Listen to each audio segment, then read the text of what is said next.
그래서 20절의 말씀, 교회를 돌보시는 예수님, 교회를 돌보시는 예수님 제목으로 하나님 말씀 증거하겠습니다. 제목 같이 한번 따라서 하겠습니다. 교회를 돌보시는 예수님. 설립 50주년을 맞이해서 저희 교회가 새 마음과 새 결단으로 하나님 앞에 서가고 있습니다.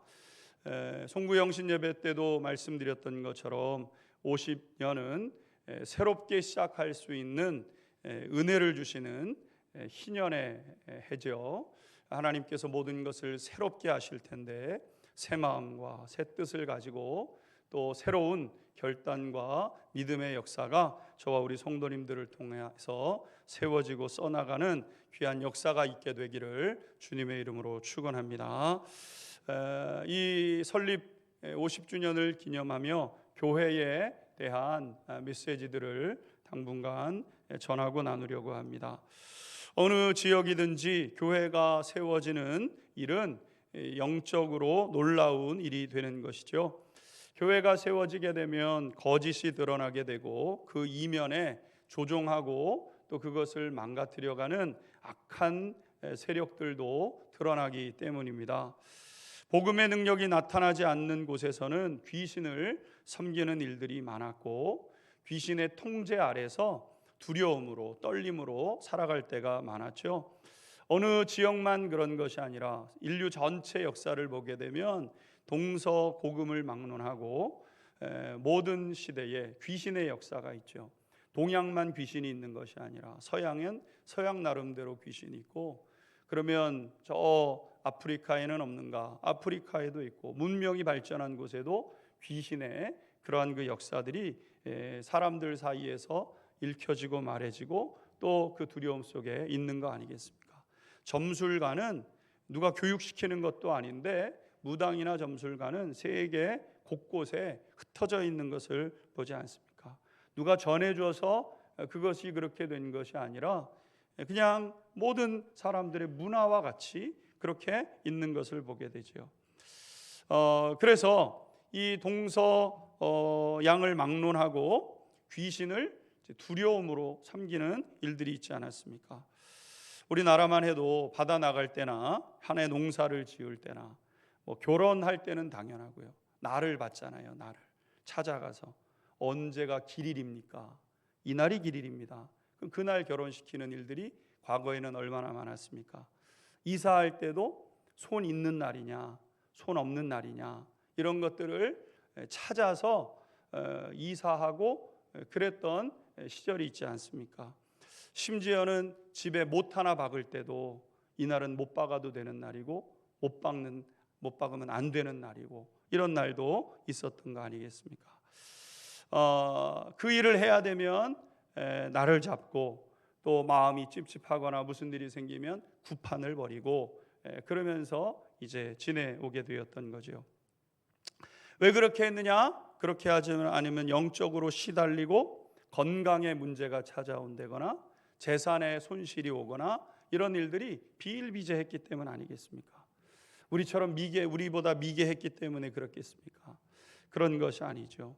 불행한 일이 일어나니까 우연이라고 하기에는 너무나도 두렵고 또 무섭고 어떤 때는 귀찮고 그러니까 그렇게 할 때가 많았죠. 그 속에서 힘없는 여성들과 아이들은 더 많은 괴로움에 시달린 것 아니겠습니까? 무슨 일이 있으면 아이들과 여인의 탓을 하고 모든 것을 그들에게 전가시키고 말하지 못하게 하고 누르고 이렇게 지내온 것 아니겠습니까? 그런데 교회가 세워지면서 그 모든 것들이 막한 영의 역사구나, 이것이 당연한 것이 아니라 문제가 있는 거구나, 이것을 이제 드러내게 된 것이죠. 그래서 그런 귀신들은 달래고 섬기는 것이 아니라 오히려 정체를 드러내야 되는 존재고, 정체가 드러나면 그것과 대적하고 싸워야 되는데 기도하면서 마음을 단단히 하고 싸워가는 역사들이 이제 나타나게 되는 거죠. 귀신이 영물이기 때문에 우리의 힘으로 이길 수가 없죠. 그러나 하나님 우리가 진리의 말씀을 가지고 이것은 달래서는 안 되는 거구나, 무릎 꿇으면은 안 되는 거구나, 그래 그냥 이렇게 빌고 비나이다 빌어서 되는 그런 일이 아니구나, 이제 알게 된 거 아니겠습니까?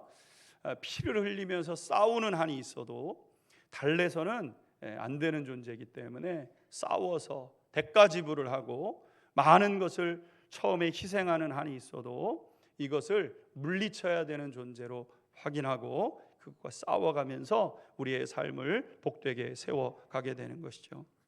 그럴 때 거짓과 폭력, 약탈과 억압을 무기로 삼았던 이런 원수 마귀들과 그들의 지배를 받는 권세자들, 권세는 권세욕이잖아요.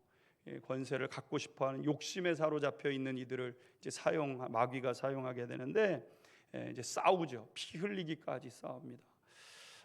결국 힘을 잃어가게 되고, 그래서 교회가 세워진 지역마다 나라마다 놀라운 변화가 일어나는 겁니다. 그냥 일어나지 않습니다. 죽기를 각오하고 싸우고 권세자들과 싸워가면서 마침내 자유와 평화를 찾아내는 것이죠. 어느 곳이든 빛이 비추면 어둠이 사라지고 그곳에 아름다움이 드러나는 것처럼 깜깜할 때는 뭐가 아름다운지도 모르고 풍요를 누릴 방법도 없잖아요. 깜깜하고 차갑고 냉랭한 곳에. 그런데 어느 때 저곳에서부터 한 곳에서부터 해가 떠오르면서 여명의 빛이 비추면 이곳이 아름답구나. 산이 아름답고 들이 아름답고 나무와 그 사이에서 있는 짐승들도 아름답구나. 아름다움을 보게 되잖아요. 좀 더 지나게 되면은 그 햇볕의 강력한 것들이 대자연의 많은 에너지들을 부여하면서 생명력 있고 풍요로운 역사가 시작되는 것과 마찬가지로 진리가 나타나게 되면 거짓과 추악한 모습들이 떠나가게 되는 것이고 마침내 삶의 풍요가 이루어지게 되는 것 아니겠습니까? 그래서 유럽과 북미, 아시아와 아프리카에 이르기까지 교회가 세워진 곳에는 영적 부흥의 역사가 있게 되었고 그로 인한 변화와 번영의 역사가 쓰여져 내려가기 시작한 것 아니겠습니까? 말씀이 없을 때는, 종교적인 요식과 행위가 있을 때는 이런 일들이 있지 않았습니다. 캐톨릭이 종교적 행위와 요식을 요구했잖아요. 그런데 종교개혁자들이 솔라 스크립투라, 오직 성경으로 돌아가야 된다. 진리의 말씀을 있는 그대로 읽고 있는 그대로 설교하고 있는 그대로 믿고 살아가야 된다고 외치면서부터 이러한 부요와 풍요 그리고 자유와 해방의 역사가 시작되게 된 것 아니겠습니까? 그래서 교회는 창조주 하나님의 가장 큰 관심사가 되게 된 것이죠. 구약 시대는 이스라엘 백성들을 통하여 하나님께서 자유와 평화, 풍요의 삶이 흘러가기를 바랬지만 우리가 구약의 역사를 본 것처럼 아집과 그들의 불순종으로 인해서 복음이 증거되지를 못했죠. 신약 시대로 들어오면서 그들을 잠시 내버려 두시고 하나님은 교회, 하나님 안에서 예수 생명을 가진 이 교회를 통해서 하나님의 이 구원의 역사가 써내려져 가도록 하나님께서 그렇게 하신 것 아니겠습니까? 그래서 교회가 살면 사람이 살게 되고 교회가 살면 지역이 살고 한 나라와 민족이 변화되게 되는 것이죠. 하나님은 그래서 교회에 관심을 두시고 교회가 교회되도록, 교회가 칭찬받는 교회, 건강한 교회, 성숙한 교회가 되기를 소망하시면서 이끌어 가신다는 것입니다. 그래서 우리는 그 교회에 대한 예수님의 말씀을 오늘부터 시작해서 앞으로 몇 주간 교회에 말씀하시는 부분들을 이제 배워 나가게 될 것입니다. 9절 읽고 하나님 말씀 배워가겠습니다. 9절 읽겠습니다. 시작. 나 요한은 너희 형제요 예수의 환난과 나라와 참음에 동참하는 자라. 하나님의 말씀과 예수를 증언하였으므로 말미암아 반모라 하는 섬에 있었더니. 아멘. 사도 요한은 오늘 먼저 자신을 이제 소개하는데 두 가지로 소개하고 있는 것을 보게 됩니다. 첫 번째는 나는 너희의 형제다, 너희는 내 형제다, 이것을 이제 이야기하고 있고, 또 다른 하나는 나는 예수님의 환난과 나라와 참음에 동참하면서 이 한 지금 100살 가까이 돼가고 있는 이 삶, 예수님과 동떨어진 60년 넘는 이 인생을 그렇게 살아냈다, 이렇게 이제 이야기하고 있는 것이죠. 우리가 먼저 기억해야 될 것은 우리가 형제 자매가 되었다는 사실을 말씀해 주고 있는 것이죠. 형제 자매는 같은 아버지 어머니의 태에서 태어난 사람들을 형제와 자매라고 하는 것이죠. 물론 가정 형편상 아버지가 같거나 어머니만 같을 수도 있습니다. 여하튼 아버지나 어머니 또는 부모님의 같은 피를 물려받은 사람을 형제라고 그렇게 이야기하는 것입니다. 그런데 오늘 사도 요한은 우리가 형제 되었다, 이렇게 자매 되었다, 이렇게 말씀해 주고 있는 거죠. 사실 우리는 아무런 상관없는 사람들이었지만 하나님의 희생적인 사랑을 통해서 예수님께서 친히 흘리신 피로 맺어진 그런 이제 만남이 되게 된 거죠. 우리는 사실 뭐 하나 같은 것이 없습니다. 연령대도 같지 않고 배운 것도 다르고 관심사도 다르고 여러 면에 있어서 뭐 일적인 면에나 다른 것이 많죠. 딱 한 가지만 동일한데 그게 뭐냐면 예수님의 피로 저도 구원을 받았고 우리 장로님들, 권사님들, 또 우리 모든 집사님들, 성도님들이 다 예수님의 피로 구원을 받은 백성들이라는 것이죠. 예수님의 피로 맺어진, 예수님의 한 피, 같은 피로 맺어진 그런 관계가 되었기 때문에 우리는 형제요 자매로 불려지게 되는 겁니다.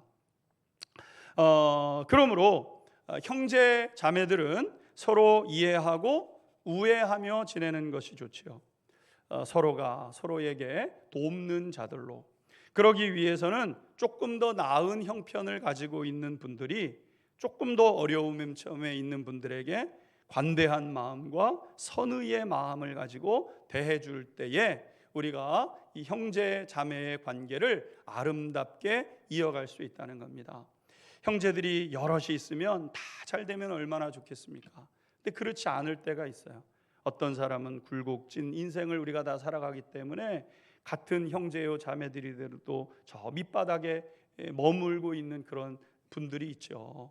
그럴 때 그들을 향해서 나랑 뭐 형제는 동등한 관계니까 상관없다고 할 수 있지만 조금 마음의 문을 열어서 그들을 돕고 한 형제요 한 자매가 되었을 때 부모님의 기쁨이 되는 것이고 아버지의 지지와 전폭적인 은혜를 누리게 되는 것 아니겠습니까?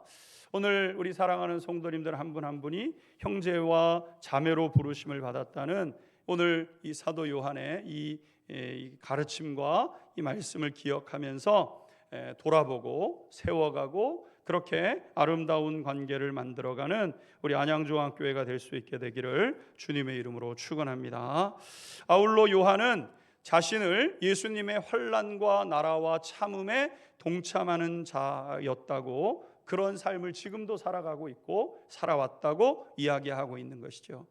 이러한 요한의 삶을 보게 되면 그냥 주님을 따라서 살아간 삶이죠.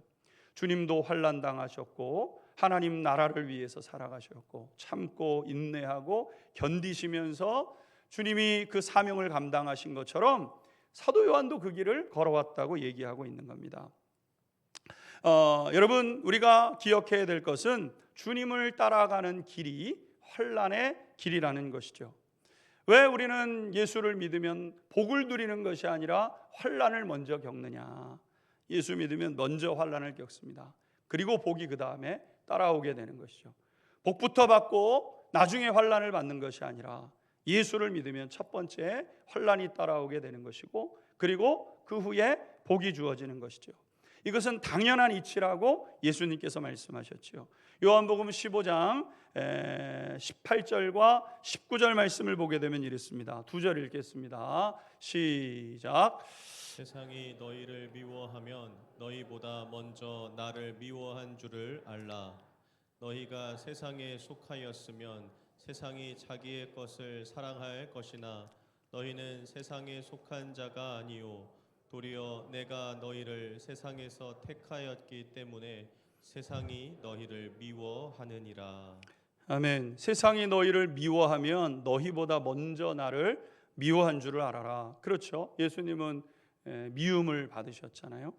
그러면서 세상이 자기 것을 사랑할 것이나 너희는 세상에 속하지 아니하였고 내가 너희를 세상에서 택하였기 때문에 세상이 너희를 미워한다. 이렇게 말씀했습니다. 오늘 사도 요한도 보게 되면 밤모섬에 갇혀서 유배를 당하고 있죠. 섬에, 아무것도 없는 섬에 근근히 살아가는 곳으로 유배를 당한 겁니다. 관광을 떠난 거나 자연 환경이 좋아서, 바다가 좋아서 이주에 가서 산 것이 아니라 아무것도 없는, 옛날에 우리나라도 무슨 정치적으로 무슨 문제가 있으면 저 제주도 같은 곳으로 유배를 보내서 근근히 살게 하는 것처럼 근근히 살도록 그렇게 한 것이죠. 그러면 왜 사도 요한은 밤모섬으로 유배를 당한 겁니까? 도둑질해서 그런 겁니까? 정치적으로 반란을 일으켜서 그런 겁니까? 아니죠. 하나님의 말씀과 예수님을 증언했기 때문에 그것이 미운 털이 박혀서 결국 밤모섬으로 가게 된 거죠. 당신들 살아야 됩니다. 이 세상 전부가 아닙니다. 이 사도 요한이 부활하신 예수님을 보고 영생이 있음을 알았기 때문에 당신들 이렇게 살다가 큰 문제 생깁니다 하고 이야기를 일러줬더니, 당신들 잘 되라고 그들을 축복해 줬더니 그 축복 대신에 그들은 환난으로 요한에게 응답한 것이죠. 여러분, 우리가 예수님을 따라가며 고난을 당하기도 하지만 반드시 그러나 승리의 기쁨이 있게 되는 겁니다. 예수님을 따라 당하는 고난이 싫어서 피하면 많은 사람들이 구원을 받고 기뻐할 때 우리는 예수님과 고난 당하지 않았잖아요.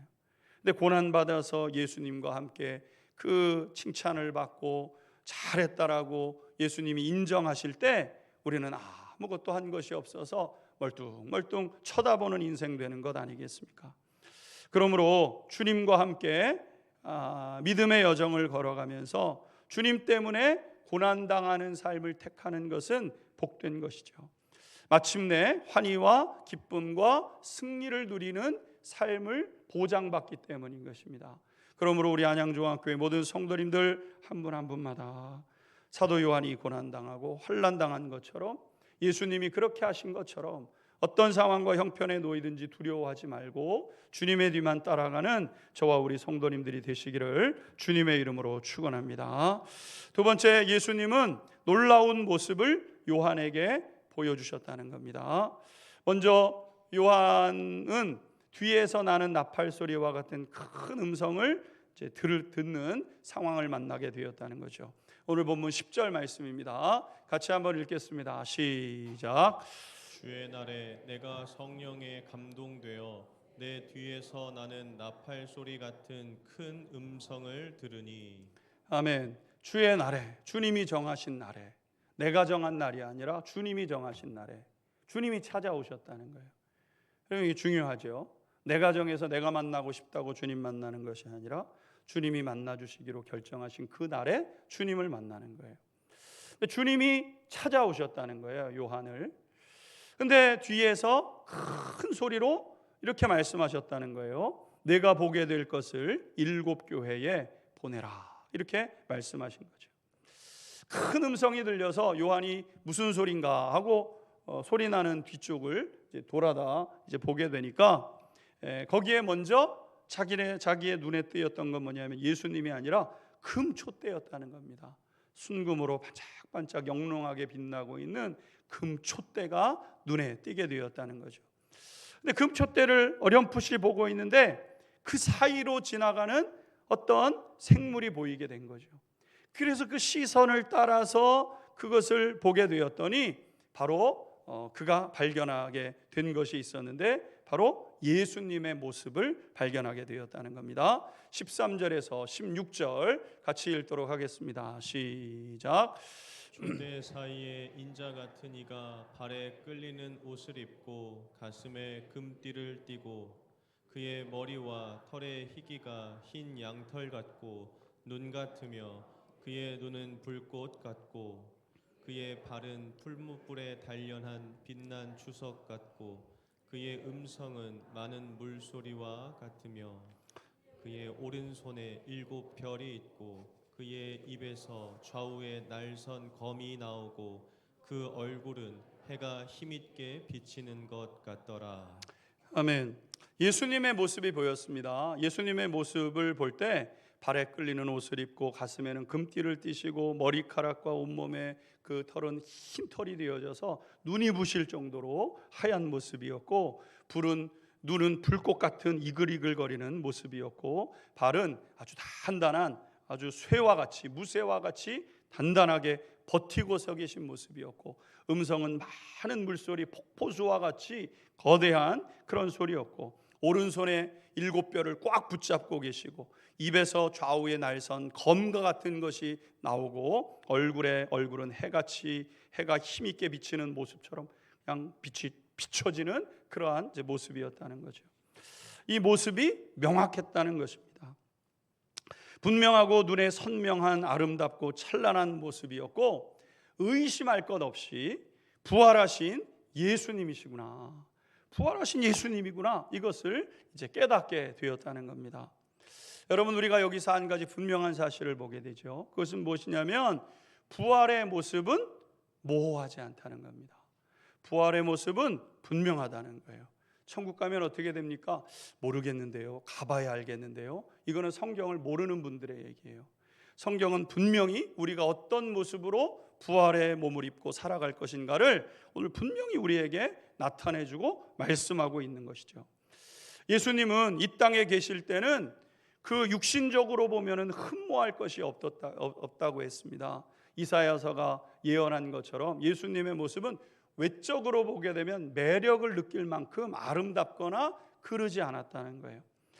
예수님은 이 세상에 계실 때는 집도 없으셨죠.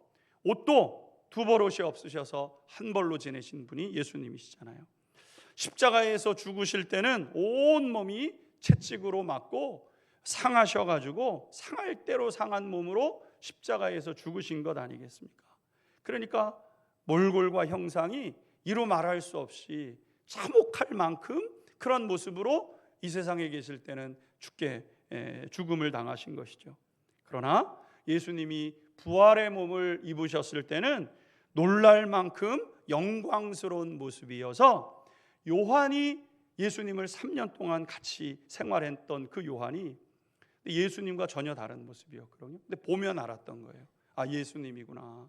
그런데 그 예수님을 요한이 볼 때 죽은 자처럼 되었다 그랬습니다. 너무 영광스러운 모습으로 바뀌어 계시니까.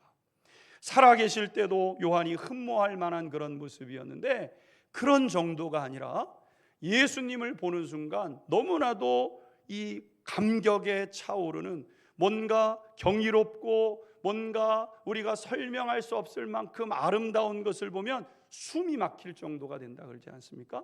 예수님을 보는 순간 숨이 막히는 정도가 되어져서 죽은 자처럼 되는, 실신할 정도로 그렇게 아름답게 변해 계신 부활하신 예수님을 보게 된 거죠.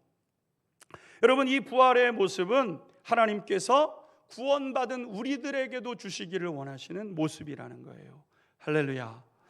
이 모습을 우리에게 주시려고 하나님, 이 영광스러운 이 부활의 모습이 있는데, 우리가 보게 되면 아마 천국 가면 몇 달 동안은 아마 기절했다 깼다 이럴 겁니다. 이렇게 영광스럽다고 하고 숨을 먹고 이러다가 또 정신 차려가지고 또 보면 놀랍구나, 이렇게 된다는 거죠. 여러분, 그런 모습을 우리에게 주시려고, 그러니까 이런 모습이 있는데 누리지 못하니까 창조주 하나님의 아픔 아닙니까? 자기 아들 독생자를 주셔서라도 그 모습 우리에게 주시겠다고 하나님께서 친히 구원의 이 모든 역사들을 이루어내시고 우리를 초청하신 것 아니겠습니까?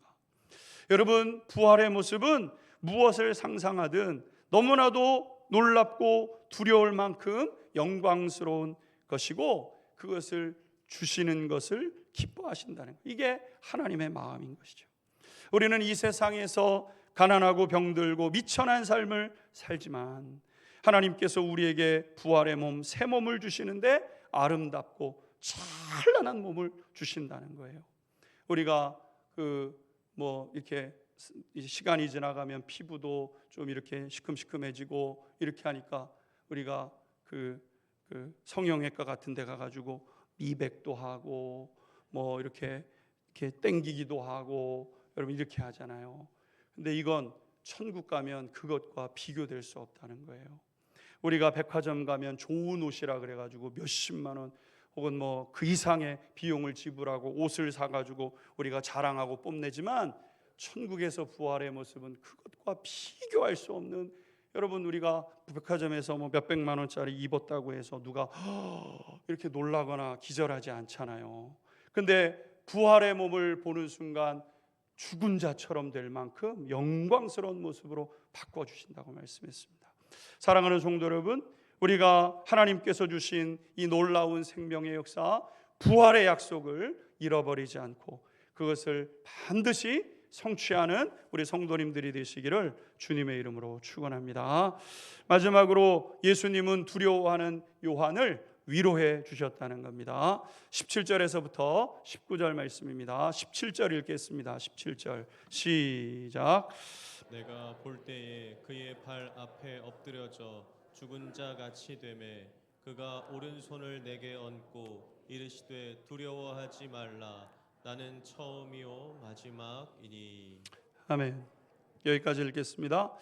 요한이 두려워서 어쩔 줄 몰라서 죽은 자 같이 되니까 예수님께서 오셔서 놀라지 말라고, 괜찮다고 이렇게 요한을 위로해 주셨다는 거예요. 그리고 요한이 정신을 차려서 보니까 예수님이 금촛대 사이로 다니셨던 겁니다. 요한은 왜 금촛대 사이로 다니시는가? 예수님이 다니실 때가 참 많을 텐데 왜 금촛대 사이를 다니시는가? 이렇게 이유를 알지 못했어요. 그런데 나중에 보니까 예수님께서 그 이유를 설명해 주셨다는 것이죠. 20절입니다. 같이 읽겠습니다. 시작. 내가 본 것은 내 오른손의 7별의 비밀과 또 7금 촛대라. 7별은 7교회의 사자요 7촛대는 7교회니라. 아멘. 요한이 보았던 것은 7별을 움켜주시고 금 7촛대 사이를 다니시는, 7은 완전수니까요. 하나님께서 완전히 이것은 완전히 내가 붙잡고 내가 완전히 이것을 이루겠다고 말씀하시는 그런 하나님 예수님의 의지의 표명 아니겠습니까? 예수님이 7근별을 붙잡고 계셨습니다. 7별은 뭐냐면 교회의 지도자라 그랬어요. 교회의 지도자. 지도자를 꽉 붙잡고 계시다는 거예요. 지도자가 중요하기 때문에 지도자가 아주 소중하기 때문에 그런가? 그게 아닙니다. 교회가 이게 주님이 세우신 질서예요. 지도자 한 사람이, 교회 지도자 한 사람이 타락하면은요, 교회가 엉뚱한 길로 가면서 괴로움 당할 일들이 너무 많은 거예요. 교회가 생명만큼 중요하고, 교회가 진리를 깨닫고 진리가 선포되어져서 눌려 있는 사람들이 자유케 되어지고, 뒤집혀 있었던 질서를 바로 세워가고 이 놀라운 생명의 역사가 나타나야 되는 교회를, 이것을 망가뜨릴 수 있는 사람이 누구냐면 지도자잖아요. 그러니까 예수님께서 지도자들을 꽉 붙잡고 계시는 거예요. 그렇게 하지 못하게 하시려고 하나님의 엄위한 그 손길로 통치하시고 다스리시는 거죠. 그리고 7 그 촛대 사이를 다니셨다 그랬는데 그 촛대는 교회셨다는 겁니다.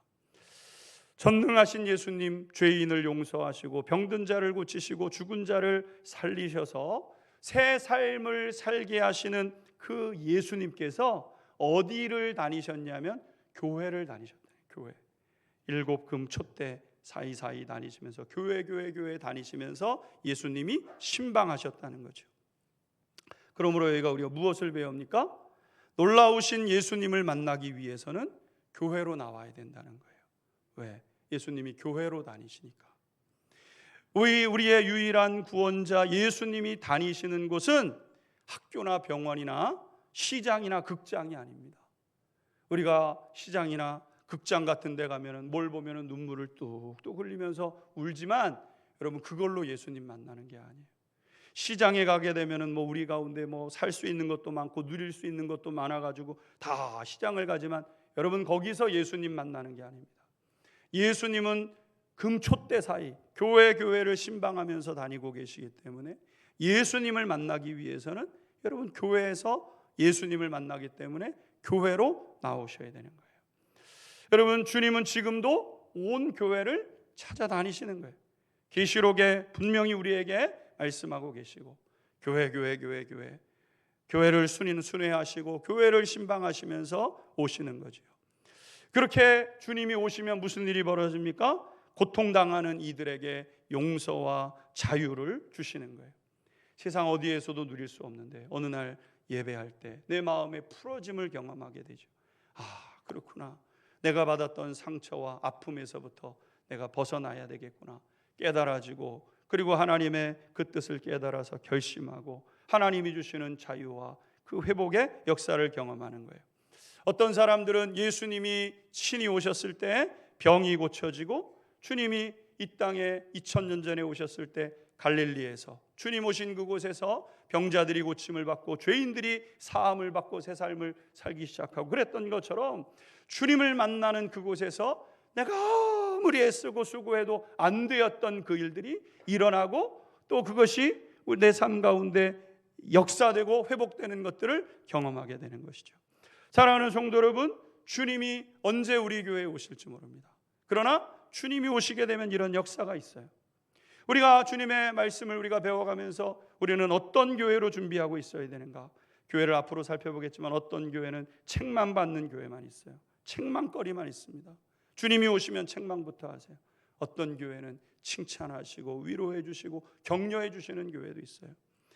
여러분, 우리 안양중앙교회는 설립 50주년을 이제 준비하고 있는 것 아니겠습니까? 우리는 주님의 피값으로 세워진 우리 교회를, 주님께서 우리를 어떻게 사랑하셨는지를 기억하기에 주님이 어느 때 오시더라도 그 주님 앞에 부끄럽지 않도록 사랑과 희생으로 세워가는 그런 저와 우리 성도님들이 되시기를 주님의 이름으로 축원합니다. 진리의 말씀 위에 서 있는 교회, 건강하고 성숙한 교회, 하나님의 기쁨을 드리는 교회, 주님이 찾으시는 교회, 주님이 오시면 칭찬하시고 모든 복을 기쁨으로 더해 주시는 교회, 그런 교회 되어져서 우리 성도님들 한 분 한 분을 통해서 우리 안양중앙교회가 다시 한번 힘있게 일어서는 복된 역사가 있게 되기를 주님의 이름으로 축원합니다. 우리 같이 기도하겠습니다.